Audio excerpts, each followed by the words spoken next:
નમસ્કાર, આઝાદ મીડિયા લાઈવમાં આપનું સ્વાગત છે। જૂનાગઢ શહેરમાં સરકારી અનાજની હેરફેર કરતી રિક્ષા ઝડપાઈ છે, જેને પગલે તંત્ર હરકતમાં આવ્યું છે। જૂનાગઢ શહેરમાં ફરી એકવાર સરકારી ચોખા ભરેલી રિક્ષા ઝડપાઈ છે। જૂનાગઢમાંથી ખુલ્લેઆમ સરકારી ચોખા અને ઘઉંની ગુણોની કાયમી રિક્ષાઓ ભરાઈને કાળવા ચોકથી બિલખા રોડ તરફ બારોબાર જતી હોય છે। આ બાબતે જિલ્લા પુરવઠા તંત્ર આંખ આડા કાન કરતા હોય તેવી સ્થિતિ સર્જાઈ છે। જિલ્લા પુરવઠા તંત્રની મીઠી નજરે સરકારી અનાજનું કૌભાંડ ચાલતું હોય તેવું લાગી રહ્યું છે।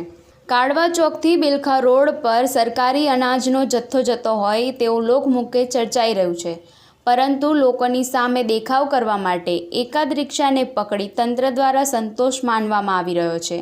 અનેક વખત રિક્ષાઓમાં અનાજની હેરાફેરી થતી હોય છે, તેમ છતાં તંત્ર દ્વારા કોઈ મોટી કાર્યવાહી કરવામાં આવતી નથી।